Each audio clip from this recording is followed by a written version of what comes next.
Good morning. Welcome back. Wake Up continues on WIDU, the entire We Do Radio Network, Facebook Live, YouTube. Welcome. Good morning. We continue with much more of Wake Up. We're going to wrap it up on an excellent note. The brothers are here. We have one that is pressing his way, making his way here. He'll be here momentarily, and that will equal out to MP3. But we have MP2.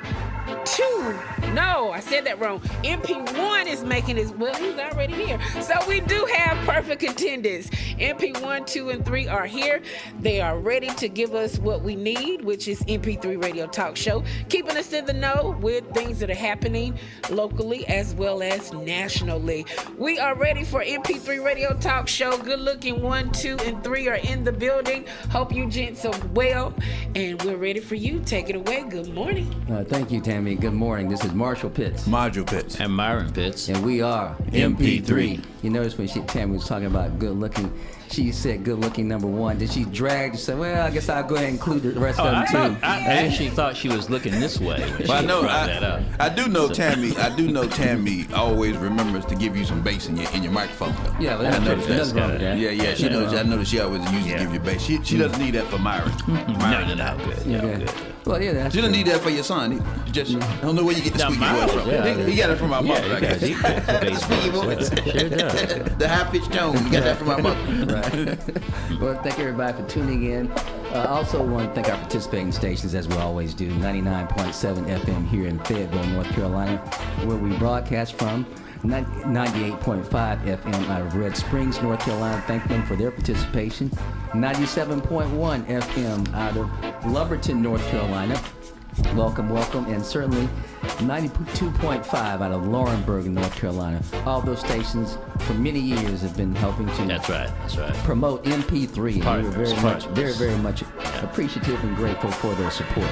All right, Myron, let's see what we got on. You got your DeVille shirt on, I got my DeVille shirt representing. I always like that jersey. Yeah. The team actually played in a version of this jersey for a couple of games. They have the specialty nights at the Fayetteville Woodpeckers games. And I always like this one. So, represent. So we got some good topics as Did usual. You get some upgrades on the our producer always takes care of us with some good quality water. Now we got the blue, right? Premium. The blue, right? All right. Yeah. We doing all we right. doing it. So Tuskegee University, that's right. HBCU in Alabama.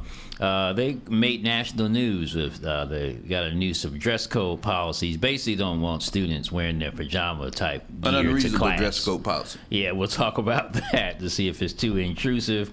Surprised you would think it was unreasonable. Yeah, unreasonable from the fact that it's not going to work. Oh, okay. We'll talk about people it. paying their money to go to school. They're going to dress how they want to dress. Right. As long as they have some clothes. And speaking of doing what you want to do, and the powers that be worrying themselves about it. So Flock are these cameras, FLOCK, that they put all over the roads. The law enforcement uses AI-powered. Well, under North Carolina's new law, I mean, it just passed. They're going to have these things everywhere legally. Cover about, I think, Maja, you told me before the show, 78% of the state's roads. They're going to be able to scan your license plate and see what you're up to. That's very scary, actually. Yeah, and then related to that, if you're not doing anything wrong. That's what the cops say. So related to that, Charlotte Mecklenburg, a police officer there, has been accused, charged, and arrested for improperly using Flock. He ran an unauthorized non-law enforcement search on a North Carolina license plate. And mind you were saying before the show, you could see that catching on. Oh, yeah, no doubt. And so lastly... You're checking on husbands and wives and all that kind of stuff. Yeah, girlfriends and exes. If you're a player, now it's time to get out the game. Time to get out the game if you're a player now. You can't go nowhere. We're going to talk about a couple... who it was a immigrant couple. The husband's a roofer, but anyway, they got deported, or he got deported back to Guatemala, picked up by ICE, headed on his way to work. Wife followed him to Guatemala after a while because they got 3 kids. She just couldn't make it here by herself. And then shortly after, just a few weeks after that, this couple was bound and shot dead by a criminal gang. Now, one reason they were leaving Guatemala was because she was claiming asylum because it wasn't safe there. Right. So ICE sent this woman essentially to her death, her and her husband. Now we got three kids with no parents. And speaking of ICE, Yeah. they were caught. I can't remember which city it was, but in one of the enforcement actions, on video, on camera, on audio recording, using racial slurs against the Hispanic people that they were rounding up. Yeah. And it was kind of, and one of the things that was so striking to me about that conversation was they talked about, of course they used the wet negative connotation when they used towards his family. But then they said the guy was on audio talking about, that's a tonk or something like that. Mm-hmm. And that was the first time I was like, a tonk? What are they talking about? And then the producer of the broadcast said that tonk was a derogatory term for the sound of how a flashlight sounds when it's hitting the head of one of the immigrants. That's what they call a tonk. Wow. Yeah. ICE and is. He was probably on there laughing about it and talking about it. Oh yeah, heck yeah. ICE. Matter of fact, they're That's setting the up a dehumanization of big detention center here in North Carolina. ICE is buying one, so it's a former private prison. Mm-hmm. And this is not unusual. The only difference about this story is that it's North Carolina. So ICE, they're buying up these private prisons and throwing people so they can throw people in there. And North Carolina has a huge one under development. Throw them in there and treat them any way they want to treat them any way they want to treat. Right. At least with most state and federal prisons or places or detentions or anything like that, they're going to have a set of rules. That's right. Now, whether they're going to follow State the rules or not, but they're going to be mandate. state mandated. You start putting them in these private prisons, and they're privately run. Yeah, they're not going to have those same rules, and that's a gateway to abuse of all types. Well, and then it also has that gang mentality abuse. You're going to have all the ICE officers are in there together, right?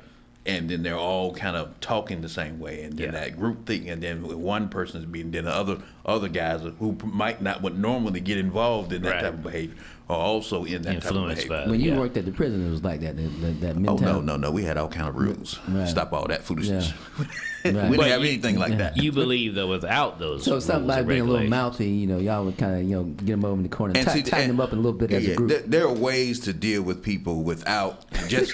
There are ways to deal with people without any type of physical devaluing them as a human. Right. And that's what we're talking about. Mm-hmm. And that's what all the rhetoric. So some people say, well, President Trump, he's just talking and he's just listen. Talk is how it starts. That's right. We know that. We know that's how you dehumanize people. That's how they dehumanize slaves. That's how they dehumanize Jewish people. Right. And then all of a sudden, no one feels bad when they get knocked out. Correct. Or they get killed. Right. Or tonk, like you said, in the head with flashlights. Then all of a sudden, well, they're not really like us. Yeah. So who cares who cares what happens to them? That's exactly right. You start dehumanizing people, and then that message gets sent all the way down, and people start doing it. Which has always been problematic in this country, though, the dehumanization of certain groups. Mm-hmm. So that's par for the course. But what's most disturbing to me is that the ICE agents. I guess we're gonna talk about ICE now. Apparently, are literally acting outside the bounds of the law. That's right. And the Supreme Court is okay with that. Yeah. They're not held to the same standard as any other law enforcement in this country. They kind of do what they want to do. And I think people need to understand that, because a lot of people think, well, look, my legal status is fine. I was born here. I ain't got nothing to worry about, so this doesn't affect me. But anytime you have an armed agency that has more or less unlimited funding, and carte blanche behavior to act, as you said, Marshall, completely outside the law, that's dangerous for everybody. Right. At least two of the people they killed were American citizens. Right. And and we don't even know that those persons haven't been prosecuted in any way that I'm aware of. No, ICE has killed 8 to 10 people now. 10 people. Has anybody been brought? No one that we know has been prosecuted. No one we even know has been reprimanded. Right. For that, the killers could be working someplace else. Not prosecuted. Right. Not arrested. Yeah. Not anything. Yeah. Not held accountable in any way at In all. any way. Now, they might have resigned and moved on because of, but they went on to another law enforcement agency. And so you think about this now. We all know police officers, whether it be here in Fayetteville or other places. Could you think about them just killing someone and nothing ever else being said about it? No, of course not. Nothing else ever been said about it. You have whether it be something that they were supposed to do because they was to do that quite a bit. But they try to get away with it. Yeah. And and beyond that, there's so many ways, and that's an important point compared to how other police act, because I think a lot of people, and understandably, are very pro law enforcement, and they think, well, ICE is police, and I'm pro law enforcement. But you got to understand, they're not acting like any other law enforcement agency that we know about. Certainly not your local police department, or your state police, or the FBI, or how the FBI used to. I don't know how they're acting now, but under Trump. But ICE really just does some things that are completely unique to them. Let's take a very quick example. How would we all feel if suddenly the entire Fayetteville Police Department is walking around masked up? How do you think that would be received? Well, I live in Hope Mills. I don't know. How would y'all feel about that? And I know my police officers in Hope Mills would never do anything like that. So it would be very intimidating. Oh, my goodness. It would be very intimidating. Yes. There would be complaints. People were filling out the city council meeting. And go, why are the cops masked all the time? Right. And that's just a basic example and that's of the purpose of it. Right. That's intentional. Exactly. That's something that local department Can't wouldn't dream do. of doing, and ICE just does on a regular basis. Anyway, we'll talk about that unfortunate couple toward the end of the show. Tuskegee guys, of course, distinguished historically black university. Yes. Used to be Tuskegee Institute, Right. And now it's Tuskegee University. Well, they want their kids to their students to live up to that reputation, I guess. So they have a new rule. The president, Dr. Mark A. Brown, he sent a message to the parents of the incoming freshman students to outline changes to the school's dress code and device use. So these devices are coming up, cell phones. Anyway, it says the new rule bans bonnets, do-rags, and slippers or bedroom shoes in classrooms, dining halls, and at official university events. The president has also announced a stricter attendance policy and in-class cell phone rules that say that unless the teacher gives permission for these devices to be used, they ought to be put away during lectures. And here goes a quote from it. Tuskegee University's new dress code isn't just about bonnets and do-rags. I'm sorry, this is not from the university. This is from Ebony Magazine, quoting it, writing about it. Tuskegee University's new dress code isn't just about bonnets and do-rags. It's the latest chapter in a decades-long conversation about what they call respectability politics, black identity, and the expectations placed on HBCU students before they even enter the workforce. So she seems to be pushing back a little bit, this columnist on it. Yeah.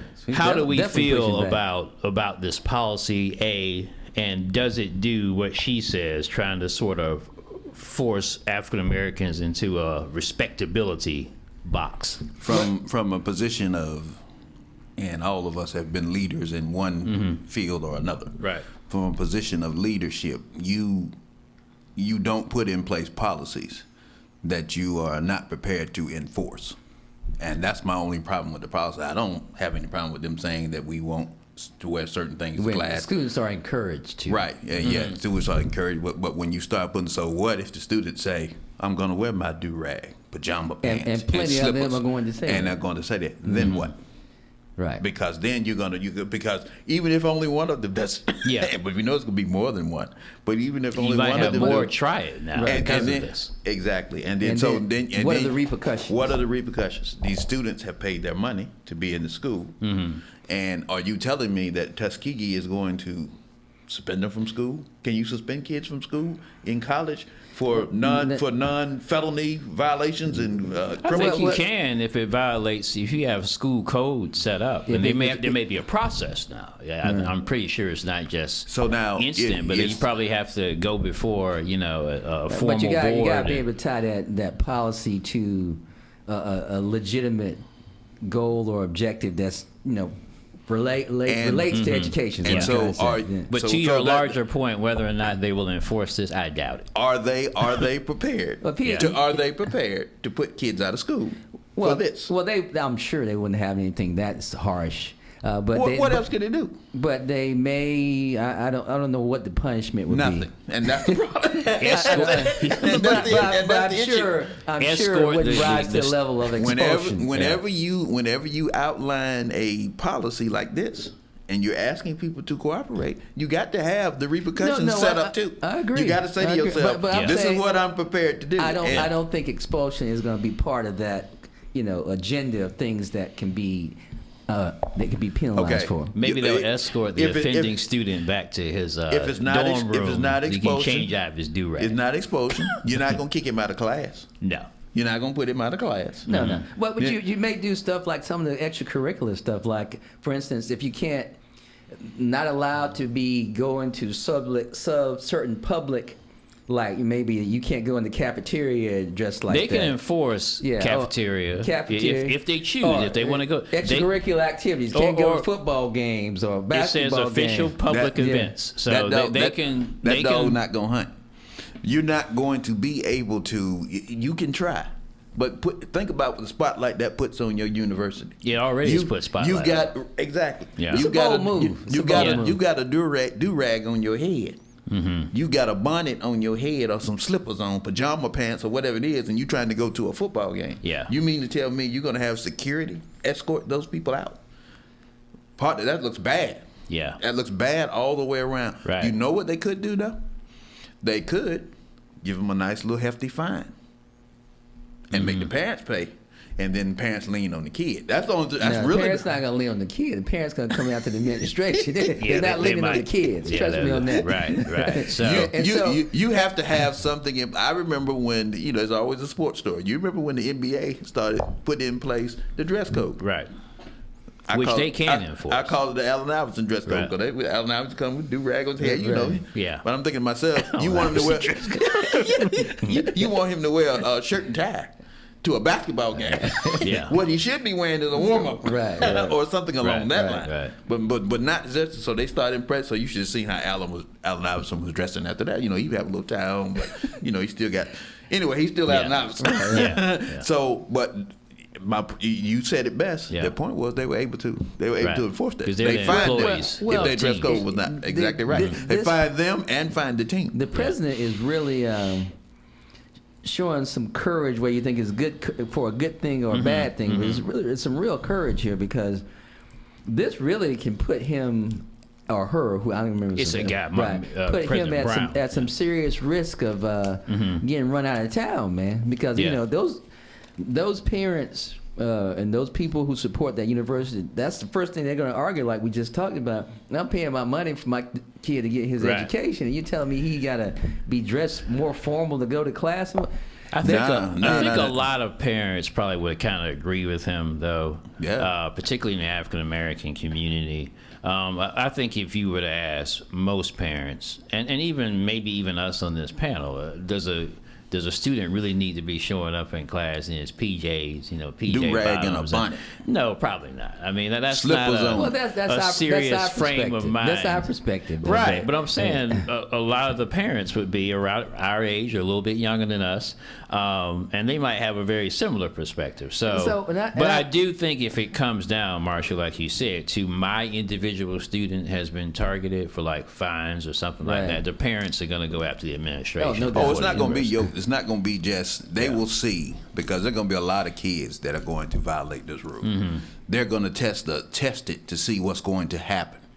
They're going to see, I'm sure the administration's already put out the rules. It just wasn't in the article yet. But I'm sure. Put out what would happen? Yeah, what would happen if you violate the rules. I'm sure that was part and parcel of what they put out there. That would make sense. Right. On the flip side, though, And So this coming strictly from an older guy. Yeah. On the flip side of it, they do need some type of dress code in schools and places like that. When you go that's somewhere, that's your age speaking right now. I said that. I started off by saying coming from an older guy. Coming from an older guy. Listen, I feel the same way. Listen, guys. When we're in the grocery store or when you're anywhere else, you see people all the time. Oh yeah, they dress like they just rolled out of bed, and they probably did. And you see them at doctor's offices, whatever. And you see them just come in. It doesn't matter. You're not at the house. It doesn't matter. You're not in front on the couch in front of the TV. Yeah. But like Myron, I get over there. It doesn't. I'm okay now. But when it first started, when that trend first started happening, I just really did not understand that. Yeah.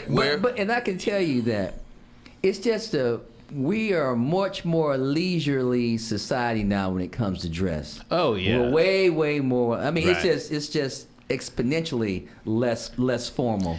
And so I remember going to I went to go get my car serviced. I was up in Raleigh, and I'm sitting down doing some work, and this young lady comes in. She wasn't dressed in the bonnet and pajamas and stuff, but she had on I guess stuff that you would just when you're just running out of the house to go do something. But the thing so I was okay with that. She was younger. Yeah, younger lady. That's surprising at the Lexus place. That's usually she was a bunch of older there. people at Lexus place. But anyway, some young people got some money. Yeah. No, not anything to do with money. Lexus is an older car. That's an older car. right. People like BMWs and Mercedes. That's what young folks buy. Right. And so when she comes in, because in the waiting area where we were all sitting, I'm doing my work, and then there's a little bench there, a little couch-like bench. She, instead of sitting down like, she went on laid down. She went, kicked her shoes off and got into, the couch position, feet up on the couch against the back of it. That just bothered me. I don't know why. It shouldn't have. But she at home. Yeah, just like she was at home, man. And yeah, I felt bad. So I guess this is the old guy in me just out of touch, and I just tried to tune it out. Yeah. But it irked me when it first happened. I shouldn't feel. But there are two places where, even like 10 or 15 years ago, where people always dressed up. What were those two places? Church is one. Church. And the other one was weddings. Yeah. When I started going to a wedding and people were wearing, just anything, shorts. Yeah. Right. And dressed up was khaki pants and a shirt. Yeah. Yeah. And those type things. And I knew then the dress code was going to go out the window. But there are certain places where you have to have a dress code. If you're going to go to court, for instance. Right. You work in the courthouse, for instance. As an attorney, I've seen some bad dressed attorneys, but they do have on a tie, right. tie and jacket and stuff like that. They do. There's certain things where you have to, and if you go into court now, I've never been a defendant, but I'm thinking if I'm a defendant, I'm gonna halfway dress sort of correctly. Yeah. When I go into court, but Martin, you don't see that. People get thrown out all the time. They're thrown out of court all the time for not wearing appropriate stuff in court, right? So, I do wonder to what. Yes, everything is getting more casual. But I do wonder to what degree the specific items on this dress code are a problem on this campus. Correct. I thought about that too. You talking do-rags and bonnets. Yeah, I wonder how many kids are. Because first of all, college, there's a lot of peer pressure there, just like, any other place. And I would think, maybe a person wouldn't necessarily want to be seen out among his peers wearing night clothes. Rather than something, nice. So I do wonder. I would love to hear from these kids over at Fayetteville, the students over at Fayetteville State University, to see if they have this similar problem. But I would say I've heard two strains of argument over this debate. There's the kind that are saying, "Hey, this is too much." But I hear a lot of people saying, we do need to learn to dress, or people do need to dress professionally in certain settings, or not so casual here in a college setting. So I've heard both sides. And I've also heard, like the Ebony magazine, I guess 3 perspectives, who say that this is just trying to force African Americans to conform. Because she wrote further along, she says, quote, this is Taylor, let me get my glasses off here, that's my age, Taylor Adigan. She says, from not sagging our pants to opting for straightened or otherwise manipulated hairstyles, black people have been categorically conditioned to alter our behavior based on what is deemed acceptable by white culture, even if that culture doesn't abide by those same principles itself. Is there anything to that? Well, I think like, for instance, I think about graduations and other events.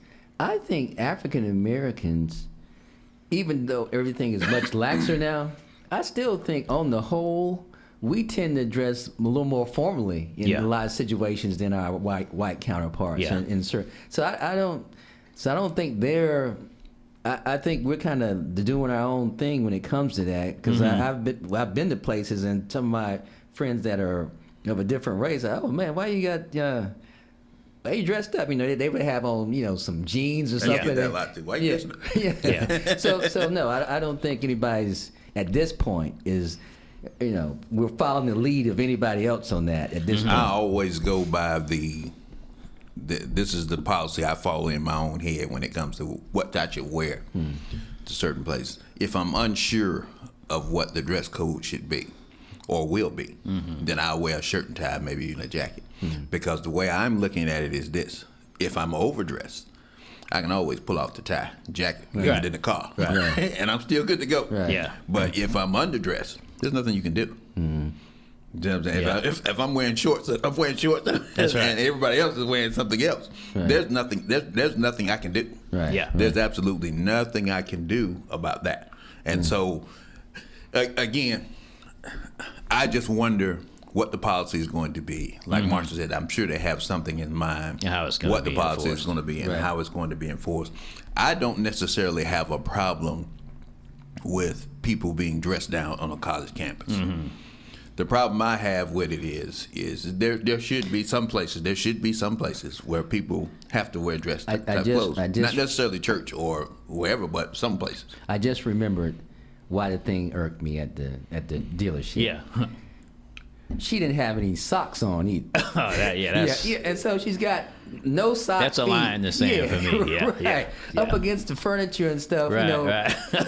That's what it was. yeah. Yes, anyway. And you talk about enforcement. What is anyone going to say there to Right. that situation? Right. Nothing. Right. No. If you in the Lexus place and somebody complains about that person, the Lexus place just gonna ride that out. Yeah, of course.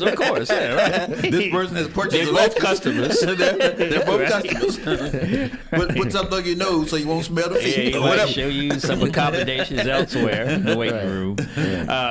So we'll see how that's all going to work out. It's very interesting the level of debate that has inspired. Here in North Carolina, we mentioned it at the top of the hour.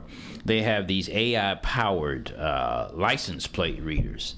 And so as part of a new law that just passed here in North Carolina by a General Assembly, law enforcement and whomever has the ability to put these on all state roads and highways. And mind you were saying that it's going to cover about 78% of the roads that we all drive on. Now, the brand name that a lot of people know these cameras by is Flock. So you probably have heard in the headlines this name used, Flock. Flock Safety is one of the main companies that make these. Unlike traditional red light cameras, which you've had here in North Carolina, in Fayetteville, that are triggered by a specific violation, they just record everything. It uses the information from our license plates to create a profile with identifying information, and that's stored in a database that law enforcement and other officials can use to search for any vehicle. North Carolina law permits police agencies to store captured scan data for up to 3 months. So, and now they're already used, these Flock cameras, by 12 police departments, 19 sheriff's offices, and the State Highway Patrol under a 3-year-old SBI pilot program. I guess the pilot program produced results that they liked. And as of the annual required SBI report, it was initially only asked for a temporary extension of the program. 17 of those agencies have set up about 140 camera locations that together have captured tens of millions of plate reads. That's right. just 17 agencies. Right. So with this program, basically, if you're driving anywhere in North Carolina, they're going to be scanning your license plate, and maybe multiple times, especially if you're in an urban area like where we live. So it's raised questions Multiple about times privacy. and multiple times a day. Right, multiple times a day. So are y'all comfortable with this level of surveillance? Absolutely not. Absolutely, because it's too many gaps being available for abuse, and you know, we used to see shows, movies, or whatever that had these systems where everybody was. Right. You know, it's all coming to fruition now. That's right. It really is. Right. And then I heard, we haven't talked about it on this show yet, but where they were doing a test of one of the, I think it was OpenAI, was doing a test on one of the AI systems and seeing if it could, what solutions it could find for this particular problem. And they didn't give it any real parameters. And the AI broke out and invaded another business to get the information that it needed. That's right. And the business was like, what just happened? And then OpenAI had to apologize about, you know.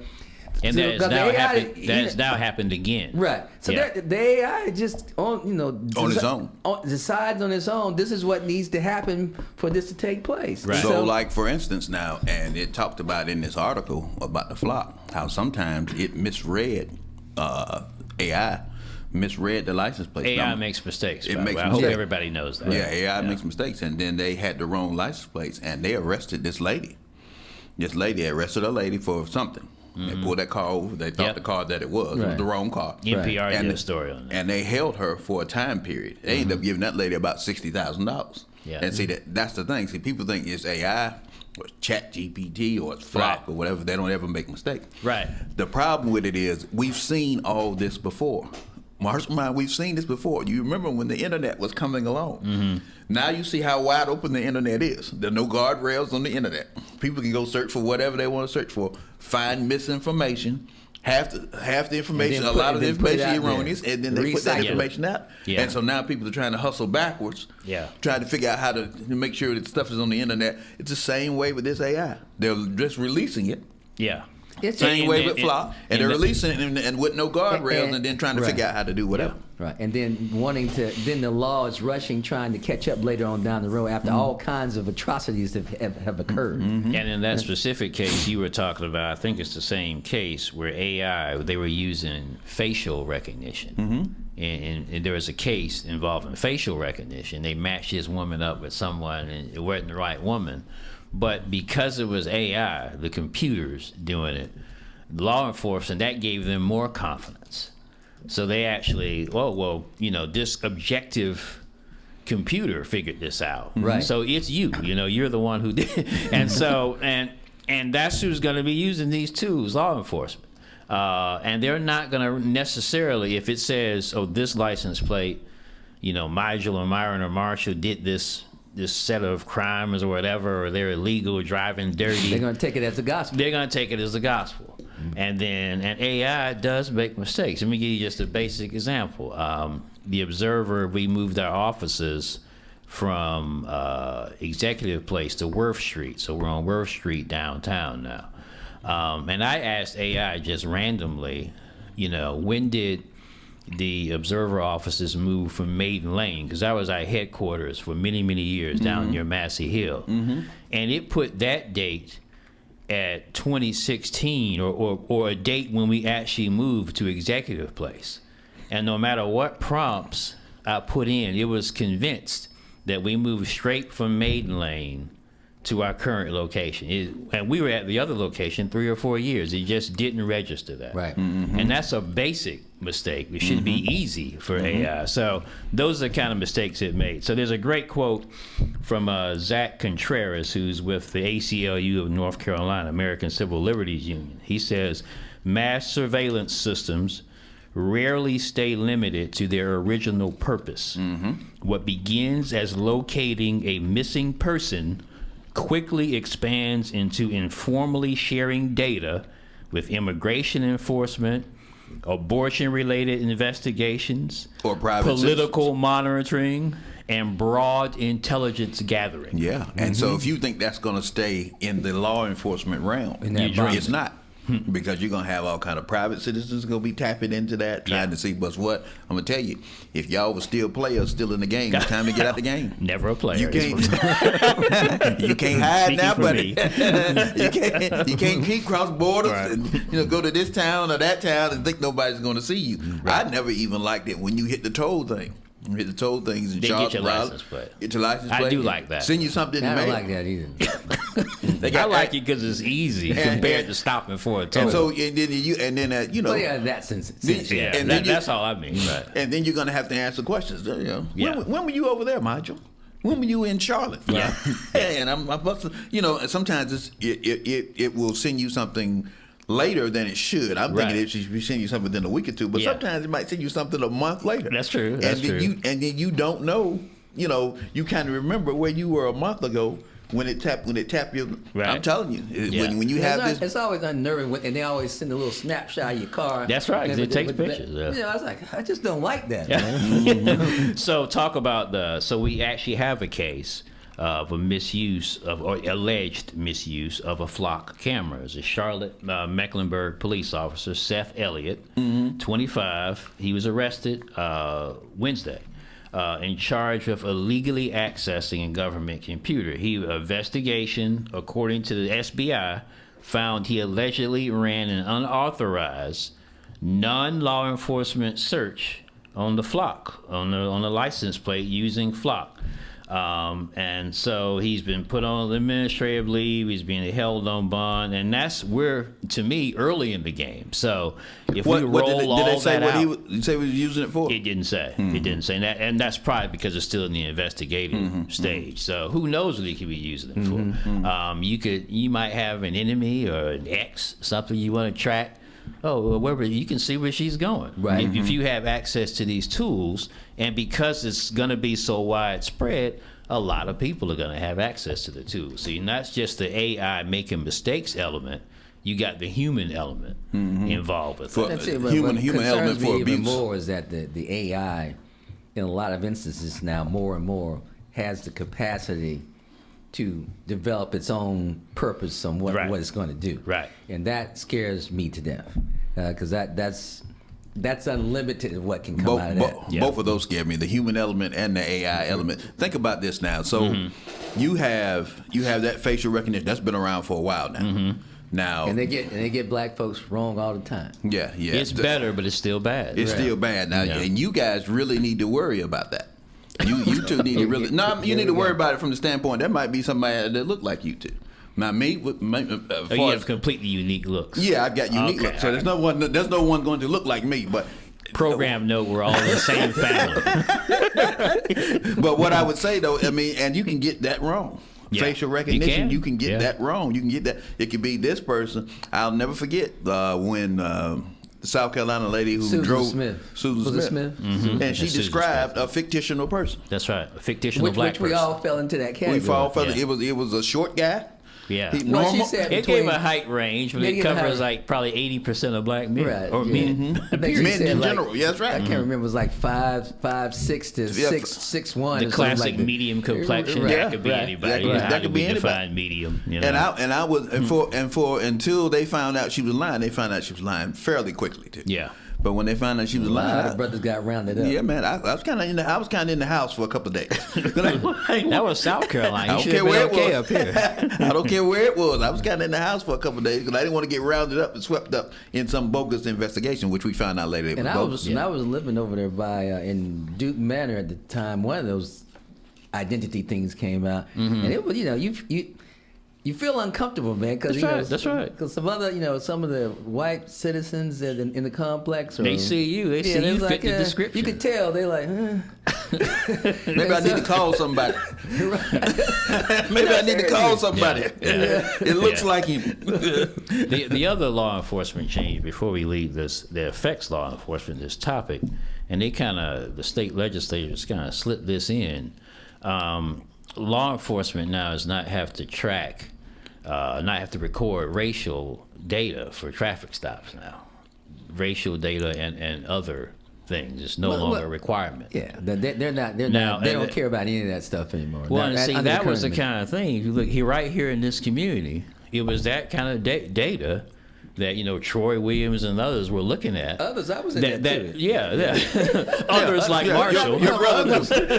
were looking at that led to the Some whole arbitrary others. the driving while black situation, which and we know what that led to here. And first overall, it led to the improvement in the Fayetteville Police Department. Drastic because improvement in the the number feds are brought in. The to numbers look at became on par. That's Yeah, right. there was parity. So once you stop tracking racial effects like that, it leads to more racism. I mean, that's more discrimination. Simple as that. So there's a lot of sketchy stuff coming out in terms of law enforcement that I don't think helps us at all. So We want to say hello to Doc Vic. Doc Vicky is in the house. You gonna sit in and have some comments? I don't think they got that. Had that microphone.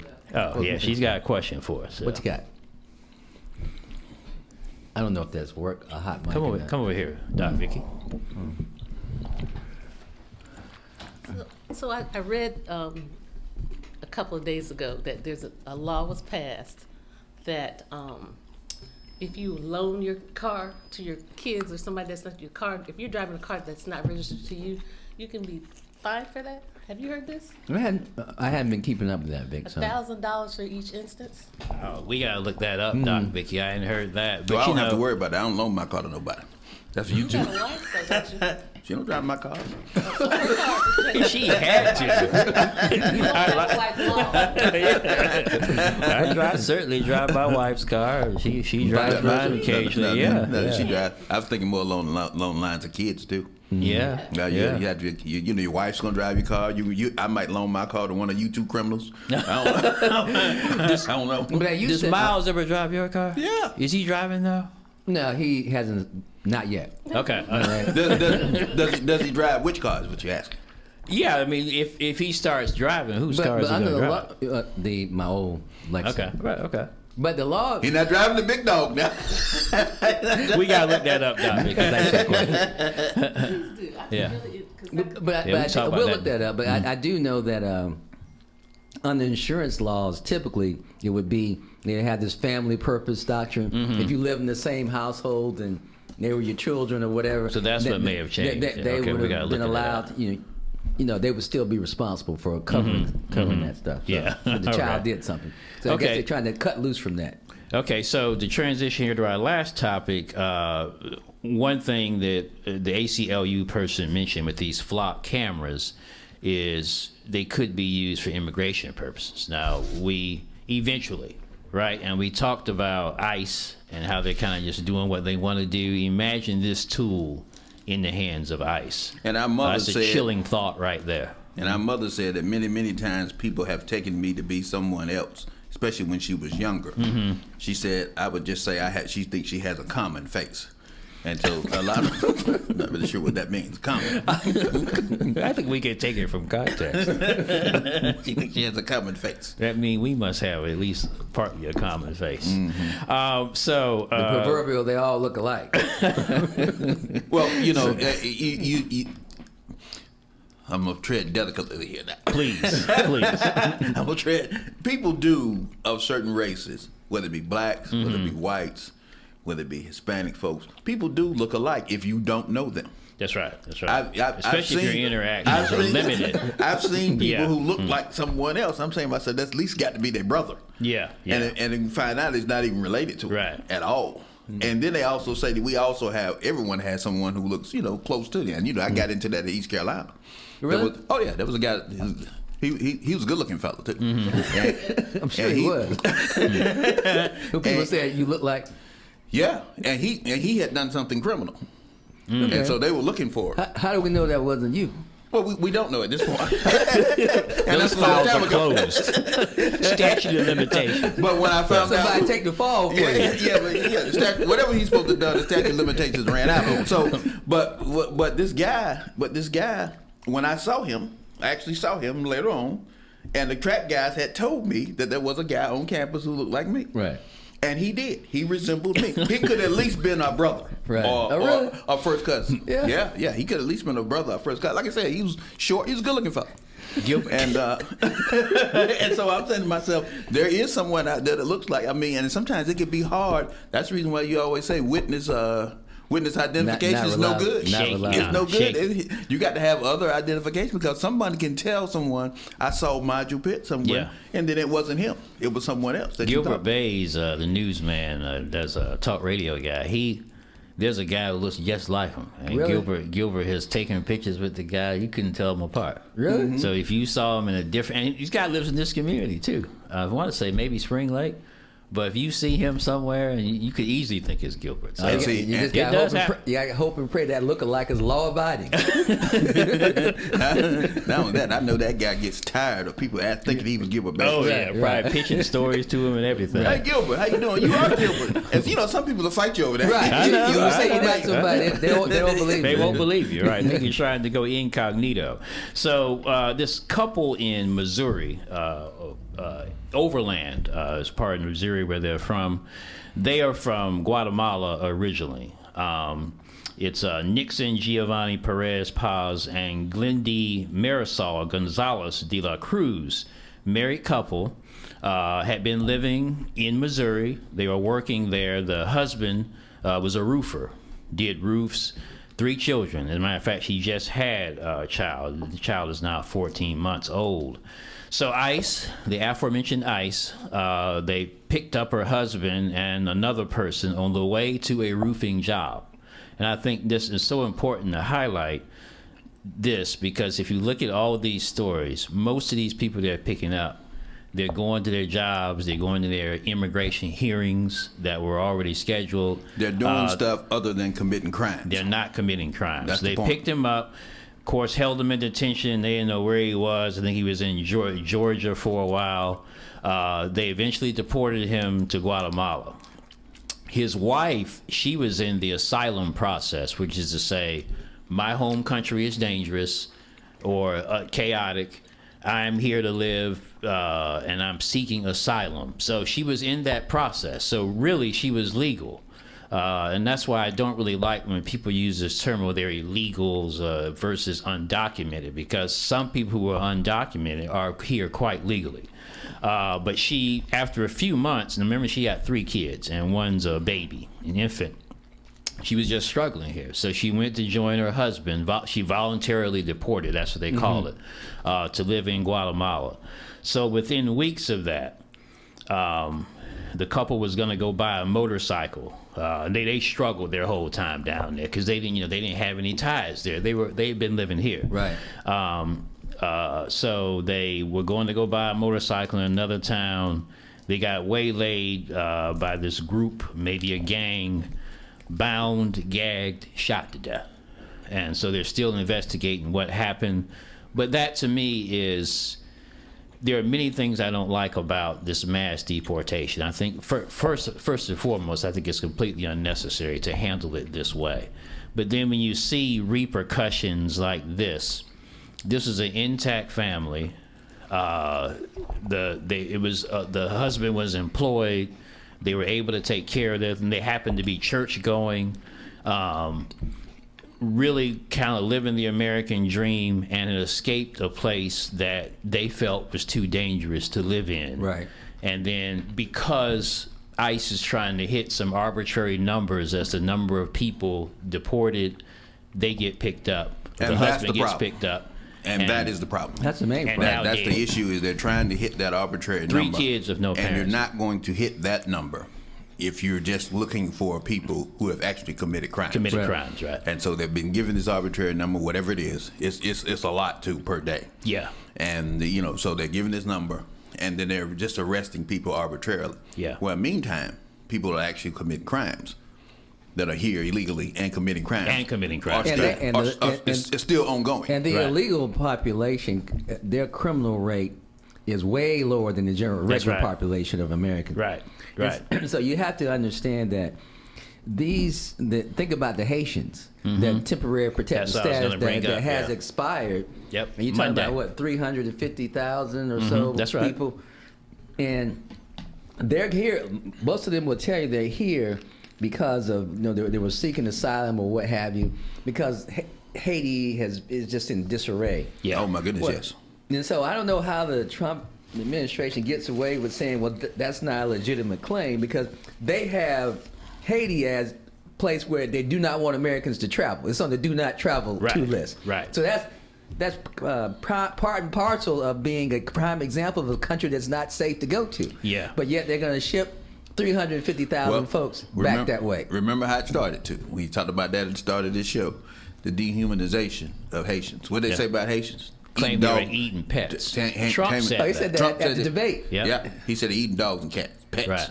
and stuff like that. So It's a total falsehood, and like you said, total falsehood, dehumanizing. and that's how you dehumanize. So now people are saying, well, I mean, if they over here eating animals, I mean, they're not really humans anyway. Right. Who cares if they have to go? 350,000 people have to go back to whatever, to the war-torn, war-stricken country. Yeah. Who cares about that? Right. Yeah, that's how it starts. The And dehumanization first, and then you can do what you want to the people. The temporary protected status for Haitians was first started about 14 years ago, so it's been a while.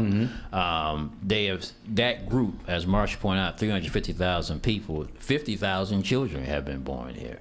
The vast majority are working, specifically in the state where they were falsely accused of eating pets.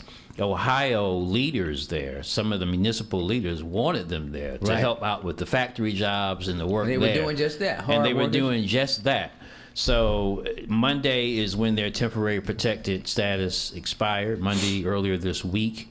ICE, of course, has indicated they're going to be moving in pretty shortly on this group. And the There's parents a large Haitian community here in North Carolina and a fair amount here in Fayetteville. So this is as local as it gets. That's a horrible position to be in, because the parents can't. They've almost to a person that they have to split the family. Yeah, in many they cases. said I'm not sending my kids back to Haiti. That's not happening. Going to Haiti, experts say the country is more dangerous now. Oh yeah. Than when temporary protection status started. Right. They've assassinated a head of state Killed him, a few years the president, ago, killed the president. and it's about 60% gang run right now. So yeah, a lot of families are making the very painful decision of trying to find relatives or people for their kids to stay here While they get shipped back. as the parents are deported. And we are out of time. I want to thank everybody for tuning in. I am Marshall Pitts, Module Pitts. I'm Myron Pitts. and we are MP3. Have a great weekend, everybody.